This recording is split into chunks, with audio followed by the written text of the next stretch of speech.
Lover's Last Breath. Chapter 1. The Woman in Red. The faint hum of jazz wrapped itself around Nate Harper as he nursed his bourbon in the corner of a dimly lit bar. The place, a time-worn gem tucked away in a forgotten corner of New Orleans, pulsed with an air of mystery. He came here often, sketchbook in hand, searching for inspiration in the smoke-filled haze and whispers of strangers. Tonight felt different, though. Tonight the air was electric. Then he saw her. She was draped in a scarlet dress that clung to her like sin, standing at the edge of the bar as if she were deciding whether to stay or vanish into the night. Her auburn hair spilled over her shoulders in waves, and her emerald eyes scanned the room with practiced detachment. Yet when her gaze met Nate's, there was a spark that felt deliberate. Nate wasn't the type to make the first move, but something about her drew him in, like the way a moth dances dangerously close to a flame. Before he could second-guess himself, she was walking toward him, her heels clicking softly against the worn floorboards. "Is this seat taken?" she asked, her voice smooth and rich with a hint of something darker. Nate gestured to the chair across from him. "Not at all." She sat gracefully, her every movement calculated but natural, and ordered a martini. Nate struggled to think of something clever to say but found himself tongue-tied. She didn't seem to mind the silence, instead studying him with an intensity that made him feel both seen and unsteady. "Do you always sketch in bars, or is tonight special?" she finally asked, nodding toward the sketchbook on the table. Nate chuckled nervously, flipping the cover closed. "I find people fascinating. This place is full of stories, you know." Her lips curved into a faint smile. "What story do you see in me?" He hesitated, unsure if honesty would be too bold. "Someone who doesn't belong here but came for a reason." She raised her glass, her smile widening. "Close. I came to forget." She paused, taking a slow sip. "But you're right, I don't belong." The weight of her words hung between them. Nate leaned in slightly, drawn to the crack in her otherwise flawless facade. "Forget what?" For the first time her gaze faltered, dropping to the amber liquid in his glass. "A loss. My brother." She straightened, as if pulling herself out of the memory. It doesn't matter. But it did matter to her and now inexplicably to him. Nate's chest tightened. "I'm sorry," he said softly. "Don't be," she replied, her tone suddenly sharper. "It's not your fault." The conversation shifted after that, touching on lighter topics, art, music, the way the city seemed alive at night. Still, Nate couldn't shake the feeling that her grief was a storm just beneath the surface, and he wanted to weather it with her. As the night wore on, she finally stood, her movements deliberate and final. "Thank you, Nate," she said, her voice softer now. "For the company." He blinked, surprised. "You never told me your name." She turned, her emerald eyes locking with his. "Celeste." And just like that she was gone, leaving the faint scent of jasmine and intrigue in her wake. Nate didn't know it yet, but that brief encounter would be the first thread in a web he couldn't escape, a journey into darkness that would test his very soul. Chapter 2. Whispers of Vengeance. Nate couldn't get Celeste out of his mind. Over the next few days, he replayed their brief encounter like a movie stuck on loop. Her voice, her enigmatic presence, the way her sadness seemed to radiate like heat. It all lingered, haunting him. He tried to distract himself with his art, sketching for hours in his small studio apartment, but every face he drew bore a striking resemblance to hers. It wasn't until the third evening that he saw her again. She was sitting alone at the same bar, her scarlet dress replaced with a fitted leather jacket and jeans. Her auburn hair was pulled back in a loose ponytail, and she sipped her drink with the same quiet intensity as before. Before he could talk himself out of it, Nate approached her table. "Didn't think I'd see you here again."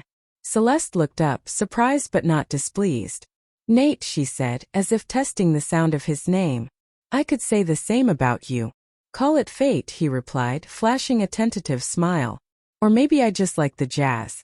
She chuckled, the sound low and warm, and gestured for him to sit. "I hope you're not here to pry again." Nate held up his hands defensively. "I promise no prying. Just conversation. Unless you want to talk." For a moment, her expression hardened, but then it softened again, as though she were deciding whether to let him in. "You wouldn't understand," she said finally. "Try me." Celeste leaned back in her chair, studying him. "Do you believe in justice, Nate?" The question caught him off guard. I'd like to think it exists, he said cautiously. Why? She took a slow sip of her drink, her eyes never leaving his. My brother Ryan. He was killed a year ago. They said it was a gang-related incident. Wrong place, wrong time. Her lips twisted into a bitter smile. But they're lying. He was murdered. And no one cares enough to do anything about it. Nate's stomach tightened. That's awful. I'm so sorry. Celeste's gaze darkened. Don't apologize. It doesn't fix anything. The people who did it are still out there living their lives while he's... Her voice cracked and she looked away, swallowing hard. He's gone. Nate didn't know what to say. His instinct was to comfort her, but something in her tone stopped him. This wasn't a wound she wanted soothed. It was a fire she wanted fueled. So what are you going to do? He asked quietly. Celeste's eyes flicked back to his, and for a moment, he saw a spark of something dangerous. I've been asking questions. Digging. Ryan didn't deserve what happened to him, and someone needs to pay for it. Her words hung heavy in the air. Nate shifted uncomfortably, unsure of what to say. He admired her determination, but the way she spoke made his pulse quicken.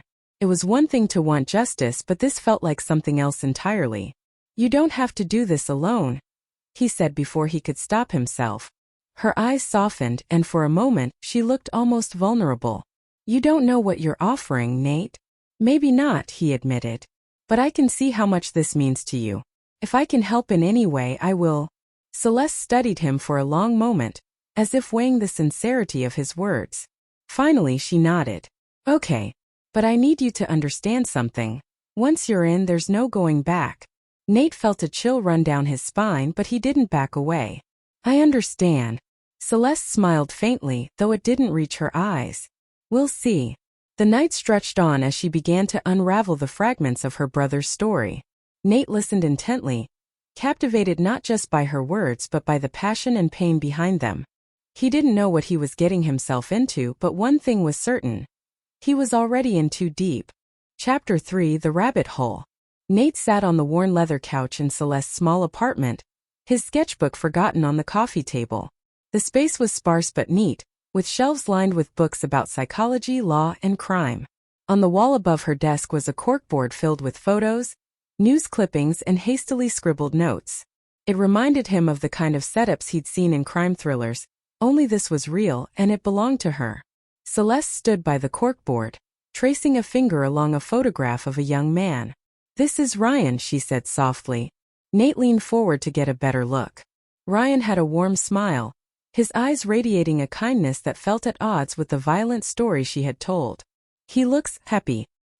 He was, Celeste said, her voice tinged with emotion. He wanted to be a teacher. He was working 2 jobs to put himself through college. Nate felt a pang of sympathy. I'm sorry he didn't get the chance. Celeste's expression hardened.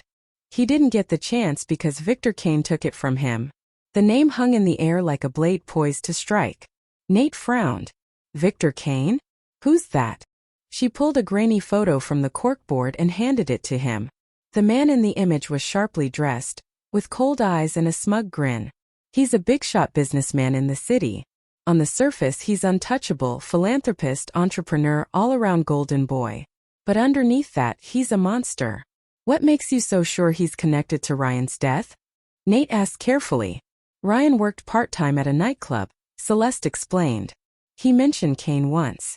Said the guy was into some shady deals, drugs, weapons, maybe even human trafficking. Ryan thought he'd overheard something he wasn't supposed to, and he was scared. A week later he was dead. Nate's jaw tightened. And the police didn't follow up? They dismissed it as a gang-related drive-by. Celeste said bitterly. They didn't care.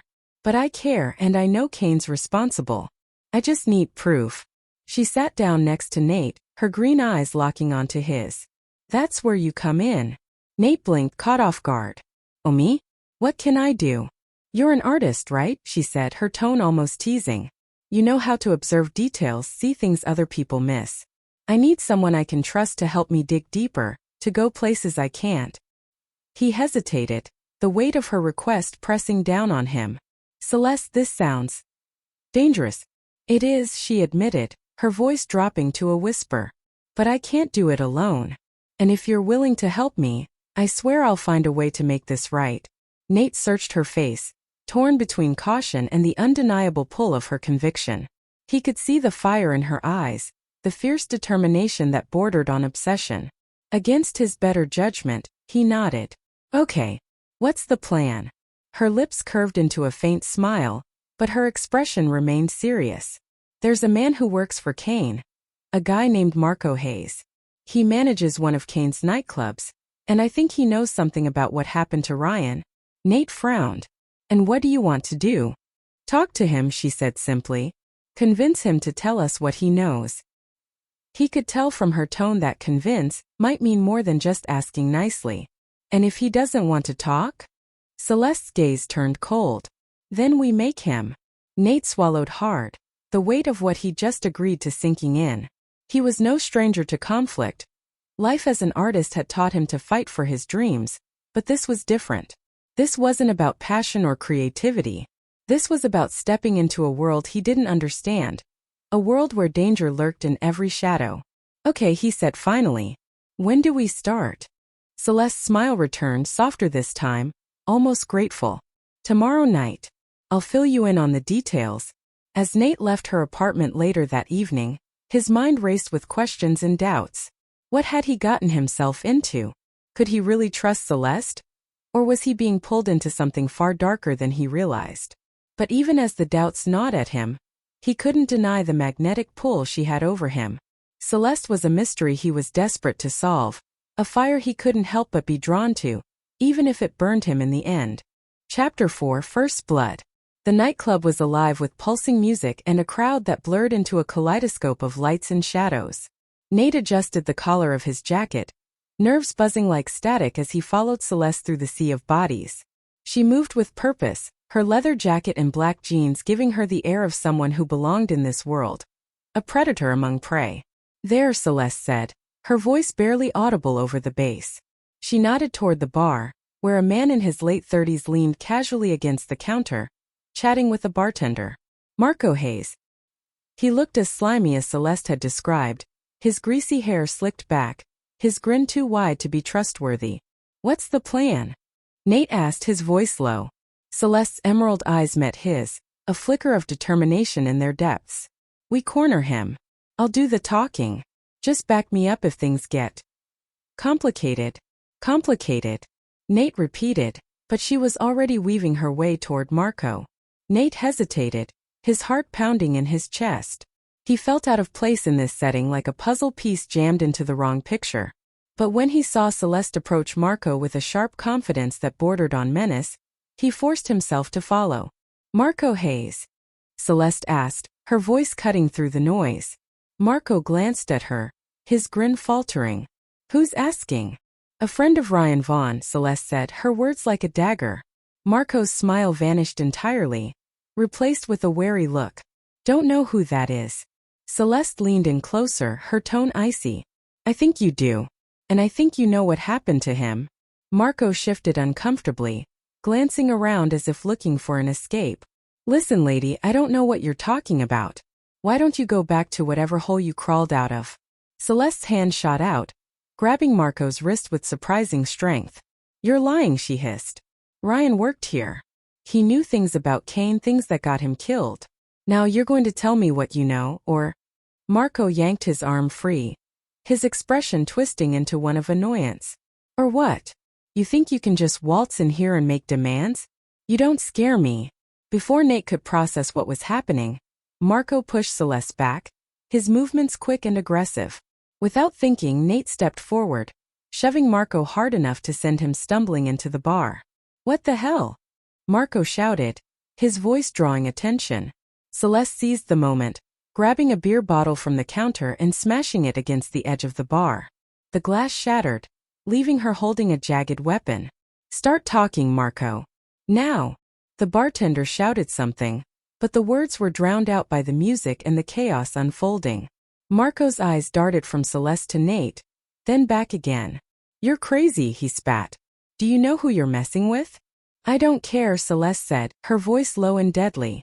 You have 5 seconds to tell me what you know about my brother, or I'll... Okay. Marco raised his hands, his bravado crumbling. Look, I don't know much, alright?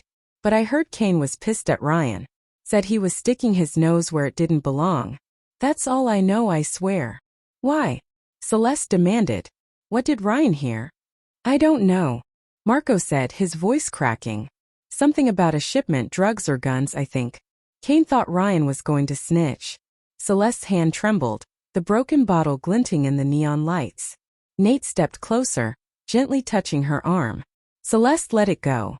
We got what we came for. She stared at Marco for a long moment, her chest heaving with barely contained rage. Finally, she dropped the bottle and stepped back. If I find out you're lying, she said coldly, I'll be back. Marco muttered something under his breath and stumbled away, disappearing into the crowd. Nate grabbed Celeste's hand and pulled her toward the exit, his heart racing. Once they were outside, he turned to her, his voice tight with anger and fear. What the hell was that, Celeste? You could have gotten us both killed. Celeste looked at him, her expression unreadable. I told you it would be dangerous.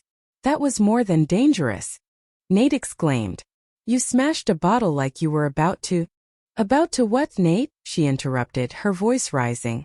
Do what it takes to get answers? Because that's exactly what I'm going to do.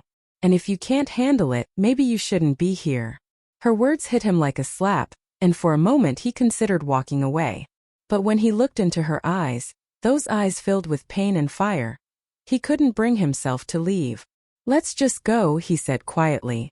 Celeste nodded, her shoulders relaxing slightly. Thanks, she murmured, for backing me up in there. As they walked away from the nightclub, the weight of what had just happened settled heavily on Nate's chest. He had crossed a line tonight, a line he couldn't uncross. And yet he knew he wasn't done. Not with Celeste. Not with the truth. Not yet. Chapter 5. Deeper into the shadows. The ride back to Celeste's apartment was tense and silent. Nate's grip on the steering wheel tightened as he replayed the chaos at the nightclub in his mind. The image of Celeste wielding the broken bottle, her face a mask of fury and desperation, sent chills down his spine. He'd seen a side of her tonight that unsettled him. A side that felt like a glimpse into a storm far more dangerous than he'd anticipated. When they finally reached her building, Celeste slid out of the car without a word, and Nate followed reluctantly. Her apartment felt colder than before, as though the warmth of her earlier vulnerability had been extinguished by the violence they'd left behind. I'll make coffee, Celeste said flatly, heading for the kitchen. Her voice was strained, distant, as though she was keeping something bottled inside. Nate sank into the couch, running a hand through his hair. What's the plan now? He asked, his tone sharper than he intended. Because if tonight was any indication, you're going to get yourself killed. Or worse, both of us. Celeste set a mug down in front of him with a sharp clink. If you're scared, Nate, you can leave. That's not what I'm saying, Nate said, exasperated. I need to understand where this is going. What's the endgame here? The endgame is Victor Kane, Celeste said, her voice cutting through the air like a blade. Marco confirmed what I already knew.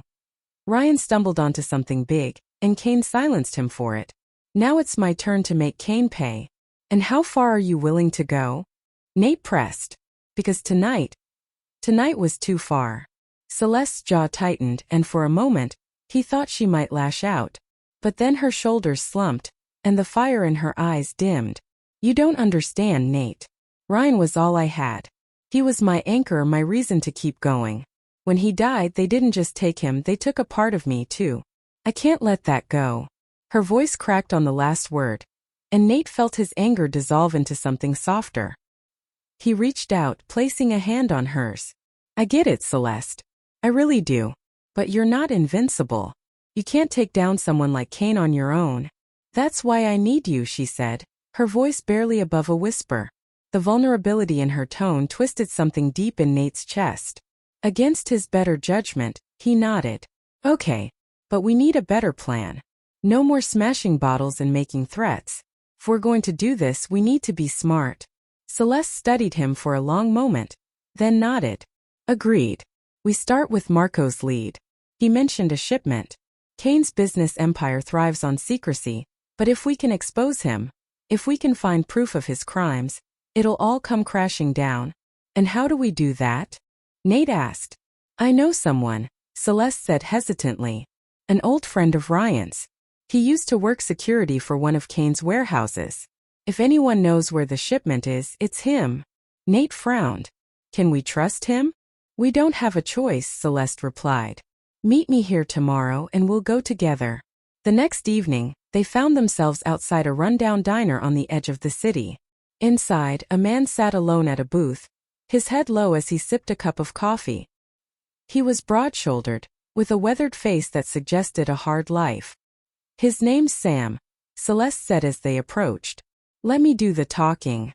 Sam looked up as they slid into the booth across from him. His eyes narrowed as he recognized Celeste. You shouldn't be here, he said gruffly. Do you have any idea who you're messing with? Kane, Celeste said bluntly. You worked for him. You know what he's into. I need information. Sam shook his head, his expression grim. I got out for a reason. Kane doesn't just play dirty. He makes sure there's no one left to talk about it. Ryan's dead because of him, Celeste said, her voice trembling with barely contained emotion. You owe him, Sam. You owe me. Sam sighed heavily, running a hand over his face. You don't get it, do you? Kane doesn't leave loose ends. If he finds out I talked to you. He won't find out, Celeste interrupted. We just need to know where the shipment is. That's it. For a long moment Sam didn't say anything. Then, reluctantly, he pulled a crumpled piece of paper from his jacket and slid it across the table. There's a warehouse on the east side. Quiet place. They don't run security during the off hours. It's all automated. If you're smart, you won't go near it. Celeste's hand tightened around the paper. Thank you. Sam stood, throwing a few bills on the table. Don't thank me. And don't come looking for me again. As he walked away, Nate leaned toward Celeste. Do you trust him? No, she admitted. But it's all we've got. Nate stared at the paper in her hand, a sinking feeling settling in his gut. The deeper they went, the darker the path became. And yet he couldn't turn back. Not now, not with Celeste so determined. Whatever lay ahead, he was in it with her. For better or worse. Chapter 6 Bonds of Fire. The night was cold and silent as Nate and Celeste stood outside the warehouse on the east side of the city. The sprawling, decrepit building loomed before them, its walls streaked with rust and grime. A chain-link fence surrounded the property, but as Sam had promised, there were no guards in sight. Only the faint hum of automated security cameras broke the stillness. This is insane, Nate whispered, his breath visible in the chilly air. What if there's more security inside? Celeste crouched beside him, her gaze fixed on the warehouse. We'll deal with it, she said, her voice steady. She pulled a small backpack off her shoulder and began rummaging through it, producing a flashlight, gloves, and a crowbar. Nate raised an eyebrow. What else do you have in there? A SWAT team. She smirked faintly, the first hint of humor he'd seen from her all evening. Just the essentials. As they moved closer to the fence, Celeste handed Nate a pair of gloves. Here. No fingerprints. He hesitated but took them, slipping them on. You've done this before, haven't you? She didn't answer, but the look she gave him was all the confirmation he needed. They scaled the fence quickly, landing softly on the other side. The warehouse loomed closer, its steel doors sealed shut. Celeste motioned for Nate to follow as she led them to a side entrance. Using the crowbar, she pried the door open with surprising ease. Remind me never to underestimate you, Nate muttered. Smart man, she replied, slipping inside. The interior of the warehouse was cavernous, filled with rows of crates and pallets stacked high. The air smelled of dust and oil, and the dim emergency lighting cast long eerie shadows. Celeste pulled out the flashlight, sweeping the beam across the space. We're looking for anything that ties this place to Kane, she said. Documents, labels, shipping manifests, anything. They split up, carefully searching the crates. Nate's hands trembled as he opened one, revealing rows of unmarked packages. The weight of what they were doing pressed down on him like a physical force. Every sound, a creak, a thud, made his heart race. Over here, Celeste called softly. Nate hurried to her side, where she was kneeling beside a crate. Inside were weapons, rows of rifles, handguns, and ammunition neatly packed and ready for transport. Her flashlight caught a shipping label on the side of the crate. Kane Enterprises, Nate read aloud. That's it. That's the proof we need. Celeste nodded, her jaw tight. Take a picture. We need to document this. Nate pulled out his phone, snapping several photos of the label and the contents of the crate. What now? We keep looking, Celeste said. If this is here, there's more. They moved deeper into the warehouse, uncovering more crates filled with weapons, as well as boxes labeled with vague descriptions like electronics and medical supplies. But it was clear what they were looking at. An illegal operation hidden in plain sight. As they turned a corner, Celeste suddenly froze, her flashlight beam landing on a stack of crates near the far wall. One of the crates was slightly ajar, its lid askew. That's not right, she said, her voice low. Before Nate could respond, a loud metallic clatter echoed through the warehouse. They spun around, and Nate's blood ran cold as he saw a figure silhouetted against the emergency lights. Who the hell are you? A gruff voice demanded. It was a security guard, his hand resting on the holster of a gun at his hip. Nate felt panic rise in his chest as Celeste stepped forward, her hands raised. We're just lost, she said, her voice calm and measured. We didn't mean to. Save it, the guard growled, pulling his gun.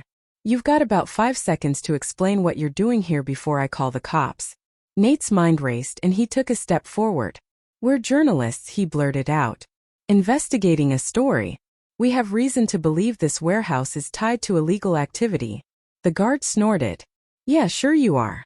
Hands where I can see them. Celeste shot Nate a look, her eyes filled with a mix of frustration and determination. Before the guard could react, she lunged forward, knocking the gun from his hand. The weapon clattered to the floor, and Celeste delivered a swift kick to his knee, sending him to the ground. Celeste! Nate shouted, but she was already grabbing the crowbar from her bag. The guard scrambled backward, his eyes wide with fear. You're insane. Celeste raised the crowbar, her expression cold. Tell me, does Kane know we're here? The guard shook his head frantically. No. I swear no one knows. She hesitated, the crowbar hovering in the air. Nate rushed forward, grabbing her arm. Celeste, stop. He's down. We need to go. For a moment he thought she wouldn't listen. But then she lowered the crowbar, her breathing ragged. Fine, she said through clenched teeth. She grabbed the guard's radio and tossed it across the room, shattering it against the floor. Let's go, she said, pulling Nate toward the exit. They fled the warehouse, their footsteps echoing in the vast space. As they scaled the fence and disappeared into the night, Nate couldn't shake the image of Celeste standing over the guard, her face twisted with anger. Back in the car, the silence between them was deafening. Nate finally broke it. You didn't have to do that. Celeste stared straight ahead, her knuckles white on the steering wheel. If I didn't, he would have called Kane. And we'd both be dead. Nate sighed, leaning back in his seat. He couldn't argue with her logic, but the ruthless side of her he'd seen tonight unnerved him. He was in too deep now, and he wasn't sure if he could pull her or himself out of the darkness. Chapter 7: The Predator's Lair. The sun was just beginning to rise as they pulled up outside Celeste's apartment, their faces pale and drawn from the events at the warehouse. The tension between them was palpable. An invisible wall neither seemed ready to break. Nate followed her upstairs, his mind a whirlwind of questions and unease. He couldn't ignore the image of her standing over the guard, ready to strike. The cold determination in her eyes haunted him. Inside the apartment, Celeste tossed her bag onto the couch and sank into a chair, her head in her hands. For a moment, neither of them spoke. The silence was deafening. You didn't have to scare him like that, Nate said finally, his voice low but firm. He wasn't going to hurt us. Celeste lifted her head, her emerald eyes blazing. You don't know that. These people aren't like you, Nate. They don't hesitate.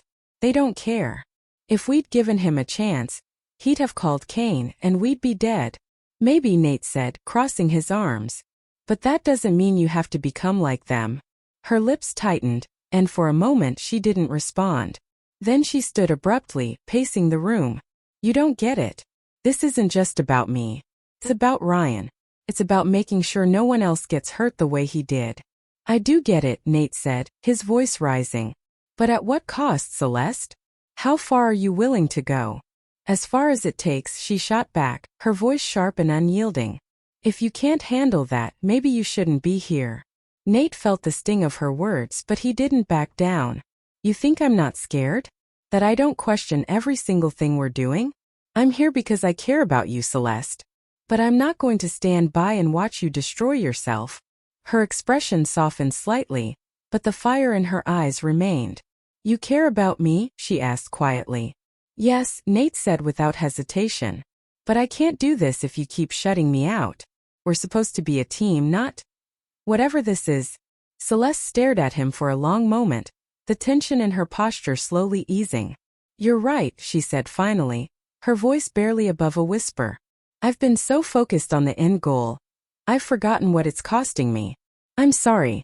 Nate nodded, the tightness in his chest loosening. We'll figure this out. Together. She gave him a faint smile, and for the first time in days, he felt a flicker of hope. The next day, they pored over the photos from the warehouse, piecing together the threads of Kane's operation. The crates, the labels, the weapons, it was a sprawling network larger than either of them had anticipated.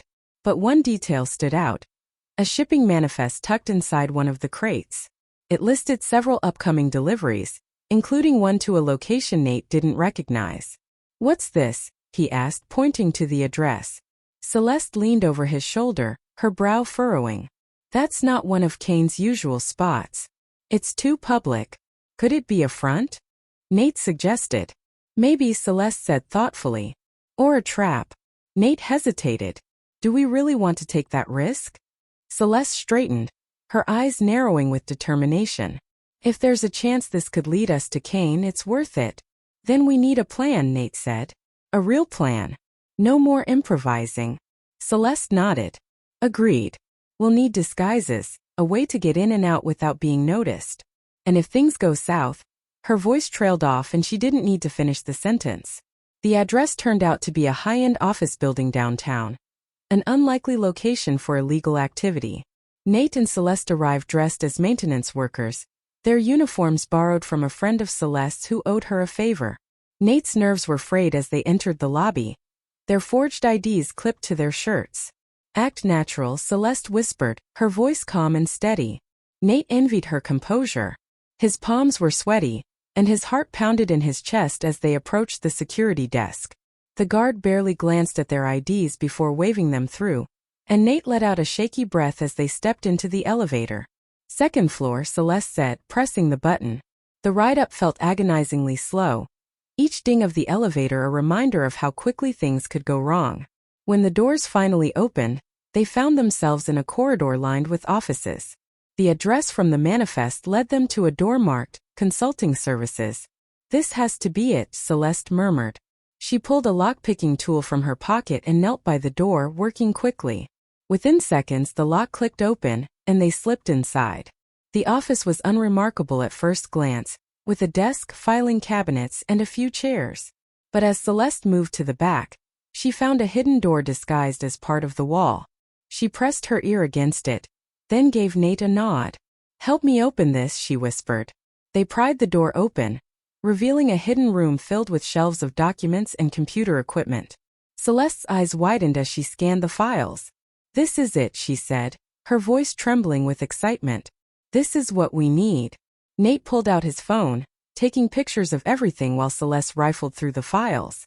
She paused, her hand trembling as she held up a folder. This is the shipment schedule, she said. It lists all of Kane's major operations. If we can get this to the authorities... A sudden noise made them both freeze. The sound of footsteps echoed in the corridor outside, growing louder with each passing second. Someone's coming, Nate whispered, his voice tight with panic. Celeste shoved the folder into her bag and grabbed his arm. Out the back, she hissed, motioning toward a second exit. They slipped out just as the office door opened, ducking into a stairwell. The adrenaline coursing through Nate's veins was almost unbearable as they descended the stairs, every step feeling like an eternity. When they finally emerged onto the street, the cool night air hit them like a wave. We did it, Celeste said, her voice a mixture of relief and exhilaration. Nate nodded, his chest heaving as he tried to catch his breath. Yeah, we did.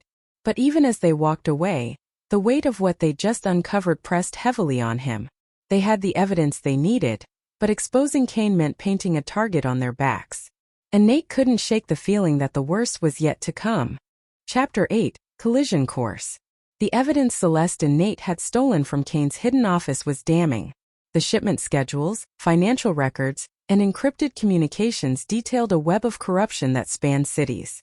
Arms deals, narcotics, and even connections to trafficking. It was more extensive than either of them had imagined. But with this evidence came a grim realization. They were no longer just two people seeking justice. They were now targets. Back in Celeste's apartment, they spread the documents across the table. The room was bathed in the dim light of a single desk lamp, casting long shadows that mirrored the darkness they were uncovering. Nate flipped through the pages, the weight of their discovery pressing on him like a lead weight. "This is enough to bury him," Nate said, his voice barely above a whisper. "If we can get it to the right people." "And that's the problem," Celeste replied, pacing the room. "Who can we trust? Kane's reach is everywhere. The police? The DA's office? For all we know, they're in his pocket." Nate ran a hand through his hair, his frustration mounting. "Then what's the plan? Sit on this and wait for him to find us?" "No," Celeste said sharply, stopping to face him. "We go public. Leak this to the media. Kane thrives in the shadows, but if we drag him into the light, he'll come after us," Nate finished, the reality sinking in. "He won't let this go." Celeste nodded, her green eyes burning with determination. "That's why we have to be smart. No more mistakes. We need a controlled leak, something that exposes enough to start an investigation but keeps us off the radar." Nate sighed, leaning back in his chair. "Do you even hear yourself? Off the radar?" "Celeste, we're in way over our heads." "Then leave," she said, her tone icy. "If you can't handle this, I'll do it alone." Her words cut deep, and Nate stood abruptly, anger flaring. "Stop doing that. Stop pushing me away every time things get hard. I'm here, aren't I? I've been here since the start, risking everything for you." Celeste's expression softened, her shoulders slumping. "I know," she said quietly. "I'm sorry. It's just, this is the closest I've ever been to justice for Ryan, and it terrifies me." Her vulnerability diffused Nate's anger, and he stepped closer, placing a hand on her arm. "We'll figure it out. Together. But you need to let me in." She nodded, her eyes glistening with unshed tears. "Okay. Together." The following evening, they met with a journalist Celeste had contacted anonymously, a woman named Erin Hayes. Erin had a reputation for taking on dangerous stories, and her exposés had brought down corrupt officials and powerful corporations alike. If anyone could handle the magnitude of what they had uncovered, it was her. They arranged to meet in a quiet park after dark, the location chosen for its seclusion. Nate and Celeste arrived early, their nerves on edge as they scanned the empty paths and shadowed benches. When Erin finally appeared, a petite woman with sharp eyes and an air of confidence, Celeste wasted no time. "We have proof," she said, handing Erin a flash drive. "Everything you need to expose Victor Kane." Erin raised an eyebrow as she pocketed the drive. "I'll look through it. But if this is as explosive as you're saying, you've painted a target on your backs." "We know," Nate said grimly. "We just want him stopped." Erin nodded, her gaze serious. "I'll do my part. But you need to be careful. Men like Kane don't go down without a fight." As Erin walked away, Celeste exhaled slowly, her tension momentarily easing. "It's done. For now," Nate said, glancing around the park. "But this doesn't feel over." Their instincts proved correct. 2 nights later, as they sat in Celeste's apartment, a sudden sound shattered the quiet. A car screeching to a halt outside, followed by hurried footsteps. Nate moved to the window, his stomach sinking as he saw 3 men approaching the building, their movements deliberate. "Celeste," he hissed, backing away. "We've got company." Celeste's expression hardened. She grabbed a pistol from the desk drawer, checking the chamber with practiced ease. "Get to the back," she ordered. "I'm not leaving you," Nate protested, but her fierce glare silenced him. "This isn't up for debate, Nate. Go." Reluctantly, he retreated to the small storage room at the back of the apartment, his heart pounding. Through the crack in the door, he watched as Celeste positioned herself near the entrance, her pistol aimed at the door. The knock was loud and deliberate, the kind that didn't ask for permission. "Open up, Miss Vaughn," a voice called. We just want to talk. Celeste didn't respond. She waited, her finger hovering over the trigger. When the door burst open, the first man barely had time to react before Celeste fired. He dropped with a pained grunt and chaos erupted. The other two men charged in, one firing a gun of his own. Celeste ducked behind the couch, returning fire as the room filled with the deafening roar of gunshots. Nate's instinct to hide warred with his need to help her. Grabbing a metal pole leaning against the wall, he waited for one of the attackers to pass by. When the second man rounded the corner, Nate swung with all his strength, the pole connecting with a sickening thud. The man crumpled, his gun skittering across the floor. Celeste took advantage of the distraction, firing at the last man and dropping him. The room fell silent, save for the sound of their ragged breathing. "You okay?" Celeste asked, her voice hoarse. Nate nodded, his hands trembling as he dropped the pole. "What the hell was that?" "Kane's warning," Celeste said grimly. "He knows." As they surveyed the aftermath, the weight of their situation settled heavily on them. There was no turning back now. Kane was coming for them, and they had to be ready for whatever came next. For better or worse, their collision course with Victor Kane was set, and there was no escaping the storm. Chapter 9: Shattered Illusions. The aftermath of the attack left the apartment in chaos. Bullet holes marred the walls, shattered glass glittered on the floor, and the acrid scent of gunpowder lingered in the air. Nate stood in the middle of it all, his mind struggling to process what had just happened. Three men lay motionless on the floor, their lifeless eyes a haunting reminder of how far they'd fallen into the abyss. "We can't stay here," Celeste said, her voice steady but strained. She crouched beside the nearest body, frisking the man for anything useful. "Kane won't stop with this. He'll send more." Nate swallowed hard, forcing himself to look away from the bodies. "And go where? We can't outrun him forever." Celeste pulled a phone from the man's pocket and stood. "We're not running. But we need to regroup somewhere safe. I have a place." "Another safe house?" Nate asked, his voice edged with disbelief. "How many do you have?" "Enough," she said curtly, tucking the phone into her pocket. "Grab whatever you can carry. We need to leave now." Nate hesitated, his eyes locking onto hers. "Celeste, is this really about Ryan anymore? Or is it about something else?" Her expression faltered, a flicker of guilt passing through her eyes before she looked away. "This is about justice, Nate. For Ryan. For everyone Kane's hurt." "Then why does it feel like it's about revenge?" he pressed, his voice rising. "You don't even flinch anymore, Celeste. You just react." She spun toward him, her face a mask of frustration and pain. "Do you think I wanted this? Any of it? I didn't ask to become this person, Nate. But Kane took everything from me. He made me this. And now you're doing the same thing," Nate said, his voice soft but firm. "You're taking everything from me." The words hung in the air like a blade poised to strike. For a moment Celeste said nothing, her jaw tightening as she wrestled with her emotions. Finally she exhaled, her shoulders sagging. "If you want out, I won't stop you. But I can't stop now. Not when we're this close." Nate wanted to argue, to tell her she was wrong. But deep down he knew she wouldn't listen. She was too far gone, consumed by her mission. And as much as he hated it, he couldn't bring himself to leave her. "Not yet. Let's go," he said finally, grabbing his bag from the couch. "Before more of them show up."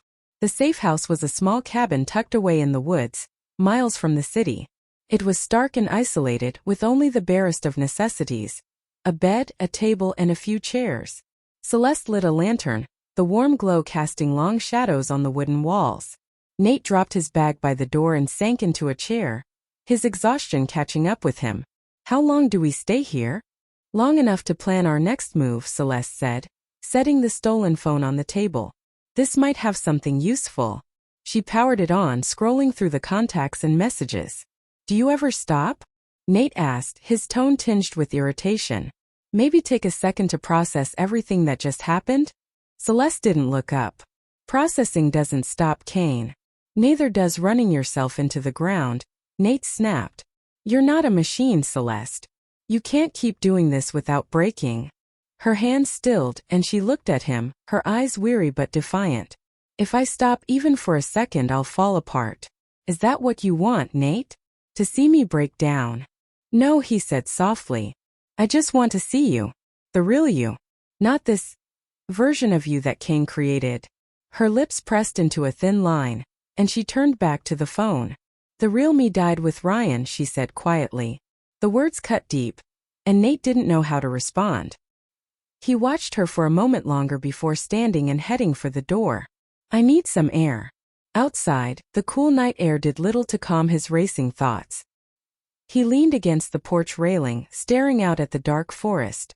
He felt like a man caught in a storm with no idea which way to go. Every step forward seemed to drag him deeper into Celeste's world. A world that was consuming them both. A sound behind him made him turn. Celeste stood in the doorway, her expression softer than before. I found something, she said, holding up the phone. What is it? He asked, straightening. A message, she said, stepping closer. From Kane's lieutenant. It's about another shipment. A big one. Tomorrow night. Nate's stomach tightened. You're not seriously thinking of going, are you? It's our best chance, Celeste said, her voice firm. If we can intercept this shipment, we can cripple Kane's operation. And if it's a trap? Nate asked. What then? She hesitated, her confidence wavering for the first time. We'll figure it out. Nate shook his head, frustration bubbling to the surface. That's not good enough, Celeste. We need a plan. A real plan. She reached out, her hand brushing against his. I can't do this without you, Nate. The vulnerability in her voice caught him off guard, and he sighed, his anger dissipating. Fine. But this is the last time. After this we're done. Celeste nodded, her eyes glistening. After this it's over. But even as she said the words, Nate couldn't shake the feeling that the end they were hurtling toward wouldn't be the one they hoped for. Chapter 10. Lover's Last Breath. The warehouse where the shipment was scheduled to arrive loomed on the edge of the city, isolated and shadowed beneath a canopy of overcast skies. Nate and Celeste crouched in the brush nearby, their breaths visible in the cold night air. The tension between them was palpable, unspoken words lingering in the silence as they waited. This is it, Celeste whispered, her eyes fixed on the building. If we pull this off, Kane's operation crumbles. Nate glanced at her, his chest tightening. And if we don't? She didn't look at him. We don't have that option. He wanted to argue, to make her see how reckless this had all become, but the determination in her voice silenced him. She was committed, and he knew there was no turning back now. All he could do was try to keep her alive. As they watched, a convoy of black SUVs pulled up to the warehouse, their headlights slicing through the darkness. Men poured out, armed and alert, their movements efficient and deliberate. Nate's stomach sank at the sight. This wasn't a simple shipment. This was a fortress. There's too many, he whispered. Celeste, we can't take them all. We're not going to, she replied, pulling a small bag from her side. She unzipped it to reveal a set of explosives. We just need to destroy the shipment. Nate stared at her, his eyes wide. Explosives? Are you serious? It's the only way, she said, her voice firm. I'll plant them inside while you cover me. No, he said, grabbing her arm. It's too dangerous. If they see you. They won't, she interrupted, her gaze fierce. I've done this before. Celeste, he began, but she shook her head. This is the endgame, Nate. I need you to trust me. He wanted to fight her, to demand they find another way, but the resolve in her eyes stopped him. He nodded reluctantly. Okay. But if anything goes wrong, we get out. No heroics. She gave him a faint smile, the closest thing to softness he'd seen in days. Deal. The plan unfolded with a tense precision. While Celeste moved toward the warehouse under the cover of darkness, Nate kept watch from their hiding spot. His heart pounded as he scanned the area, his grip tightening on the pistol Celeste had insisted he carry. Every shadow, every movement, set his nerves on edge. Inside the warehouse, Celeste moved with practiced ease, her every step deliberate and silent. She found the crates marked for shipment, their labels matching the files they'd stolen. As she placed the explosives, her mind raced with thoughts of Ryan. This was for him. Every risk, every sacrifice was for the brother she'd lost. But as she finished setting the last charge, a voice behind her made her freeze. Well, the man said, his tone dripping with amusement. If it isn't Celeste Vaughn. She turned slowly, her heart sinking as Victor Kane stepped out of the shadows, flanked by 2 armed men. His sharp suit and confident smirk were exactly as she remembered. He clapped slowly, his eyes gleaming with malice. "I have to admit," he said, "I underestimated you. You've been a thorn in my side for far too long." "Then maybe you should have killed me when you had the chance," Celeste replied, her voice steady despite the fear coiling in her chest. Kane chuckled. "Oh, I considered it. But where's the fun in that? Watching you flail around, thinking you could take me down, it's been entertaining." Outside, Nate heard the faint sound of voices and cursed under his breath. Something was wrong. He crept closer to the warehouse, his pulse racing, and peered through a window. His stomach dropped at the sight of Kane confronting Celeste. "Nate, don't," he whispered to himself, but his feet were already moving. He couldn't leave her. Inside, Kane stepped closer to Celeste, his smile fading. "You've caused enough trouble. Time to end this." Before he could signal his men, a gunshot rang out. One of Kane's guards collapsed and chaos erupted. Nate burst into the room, his pistol raised, and fired at the second guard, who fell with a grunt. Kane turned, his face twisting with fury. "You brought a boyfriend? How sweet." "Nate, get out of here," Celeste shouted, but he ignored her, keeping his weapon trained on Kane. "Let her go," Nate demanded, his voice trembling. "It's over, Kane." Kane laughed, a cold, hollow sound. "You really think you can walk out of here alive? Do you know who I am?" "I know exactly who you are," Nate said, his finger tightening on the trigger. But Kane was faster. He lunged toward Celeste, grabbing her and using her as a shield. "Go ahead," he taunted. "Shoot me. Let's see if you're willing to risk her life." "Nate, don't," Celeste said, her voice shaking. "You'll hit me." The room was a standoff, the air thick with tension. Celeste's mind raced as she tried to think of a way out. The explosives. If she could trigger them. Her eyes met Nate's, and in that moment he understood. She gave him the faintest nod, and his heart shattered. "No," he whispered, but Celeste was already moving. She reached into her pocket, pulling out the detonator, and pressed the button. The explosion rocked the warehouse, the force of it throwing Nate backward. Flames roared around him as he scrambled to his feet, his ears ringing. "Celeste," he shouted, his voice hoarse. He stumbled through the smoke and debris, searching desperately. Finally, he found her, crumpled on the ground near the burning crates. Her eyes fluttered open as he knelt beside her, his hands trembling. "Celeste," he said, his voice breaking. "Stay with me." She gave him a weak smile, her hand reaching for his. "It's okay," she whispered. "It's over." Tears streamed down Nate's face as he cradled her in his arms. No, you can't leave me. Not like this." Her gaze softened, and she cupped his cheek with her hand. "You saved me, Nate. Even if I didn't deserve it." "You deserved so much more," he choked out, his heart breaking. Her hand fell limp, and her eyes closed for the last time. Nate clung to her, his sobs echoing in the burning warehouse as the weight of everything crushed him. When the authorities arrived, the flames had mostly died down, leaving behind smoldering ruins. Nate didn't resist as they led him away, his mind numb. Celeste was gone, but her fight, her pain, and her love would stay with him forever. In the end, they had brought Kane's empire crashing down. But the cost was a life Nate could never replace, leaving him with nothing but memories and a hollow ache where his heart used to be. Epilogue. A quiet redemption. Months passed since the warehouse fire, but the memories refused to fade.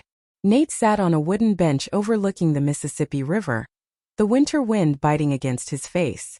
The world had moved on, but he remained trapped in the past, haunted by the echoes of that night. Celeste's name had been buried beneath the headlines of Victor Kane's downfall. The media praised the anonymous whistleblower who had exposed his operation, but Nate knew the truth. She had been the force behind it all, the one who sacrificed everything to make sure Kane's empire crumbled. After the fire, Nate had been questioned by the authorities. He told them enough to point them in the right direction but left out the details of Celeste's involvement. He couldn't let her memory be tainted by the crimes she'd committed. To him, she was more than the mistakes she made. She was the woman who had saved him as much as he tried to save her. Now, sitting in the cold, he felt the weight of her loss pressing down on him like a stone. He pulled a small notebook from his coat pocket, the same one he'd carried the night they first met. Inside were sketches of her, drawn from memory. Her piercing green eyes, her enigmatic smile, the fire that had burned so brightly within her. "You'd hate this," he murmured, running a finger over the page. "Me sitting here wallowing. You'd tell me to get up and do something." And she would have been right. Celeste hadn't fought so hard for him to waste the life he still had. She had given him a second chance, and he owed it to her to make it count. In the weeks that followed, Nate began to piece his life back together. He sold his apartment and moved to a smaller city, far from the shadows of New Orleans. He started volunteering at a community center, teaching art to kids who had lost their way. It was a small gesture, but it felt like a step toward redemption, a way to honor Celeste's memory by helping others find their own path.